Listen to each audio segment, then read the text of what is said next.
Thanks for checking out Hemlock Mountain Outdoors. I'm Kurt, and this is an empty shop.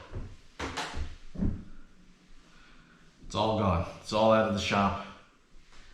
And where is it? Well, and here we are in the new shop, not empty.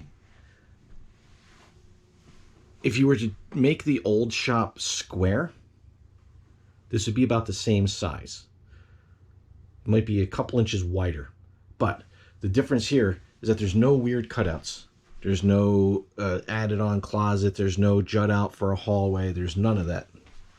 So this is just a nice squared room, which gives me the ability to do a 12-foot table here, to do fabric cutting, and do seam sealing for tarps, or seam taping for Dyneema for long tarps.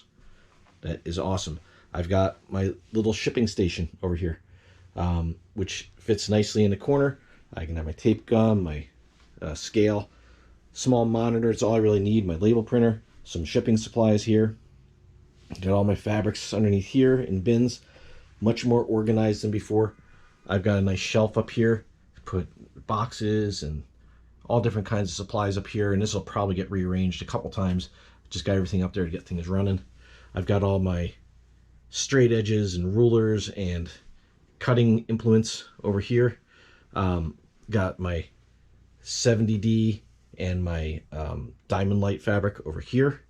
My sewing station, which is just a sewing station.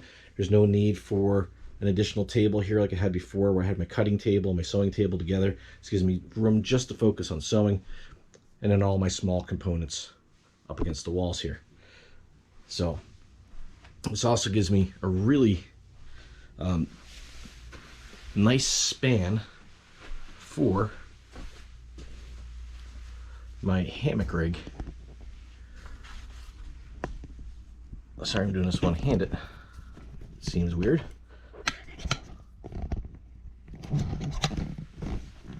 So there we go. I can set up hammocks in here. It gives me more room to work on them, around them, instead of being kind of crammed in a corner because of the shape of that old room. This is an 11-foot coyote pack. I got plenty of room to work on it. I can raise it, lower it, test it, and if I really want to, I can set my hammock up and take a nap in here if I wanted to. So here it is, the new shop. I did a video on this right when I got done, and I used my phone, and I had to reset my phone because it was all kinds of janky. So I've done a few orders since then.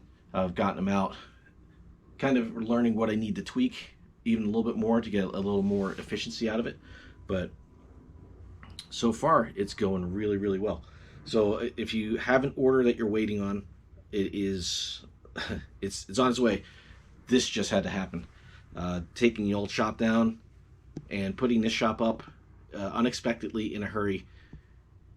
It took longer than I wanted to. It took about 2 weeks to get the whole thing transferred over.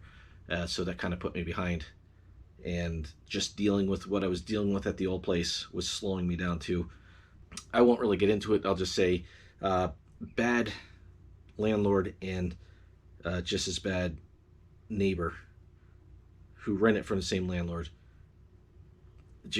I think was probably stealing power off my property, because I just had everything transferred, and my electric bill was almost $80 for 9 days of an empty house. Everything was here.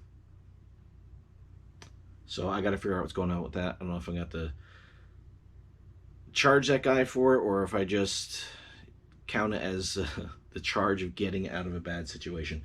But now I got everything up and running, so orders are going to start cranking out. And with the new setup, hopefully they'll be cranking out even faster. I did do the first build was this hammock right here. This is a 10-foot red tail, and if you notice, that fabric's a little bit different looking. It's actually parachute nylon. Think big box hammocks, like the big name hammocks. What they use, that's 70D. Sometimes they call it 210T parachute fabric. I got some of it to test. It's a proven fabric. It's a little less packable and a little bit heavier, not by much, by like maybe an ounce. It's a little bit heavier. but some people really like it. I wanted to mess around with it, so I used this for the test hammock that I built. And this is the first hammock built in the new shop. Currently, it is available on the website as the 70D parachute hammock. It is, let me get some better lighting on it. Here you go. So it's like a pine or dark army, I guess, and coyote. Even in the pictures, I tried to get the best lighting on it I could. It's very, very woodsy. So with this hammock, the tree straps I did in camo. Kind of matches that green pretty good. I think that green matches pretty good. So I did the straps in camo. It is 10 foot. It is a zip around, and it is parachute nylon. But if it's something you're looking for, $70. It's on the website. You can have the first hammock made in Hemlock Mountain Outdoors 2.0 shop. So with that being said, I'm going to stop messing around shooting videos. I'm going to get back to work. I got orders to do. Thanks for checking out the video. Thanks for checking out Hemlock Mountain Outdoors. See you in the next one.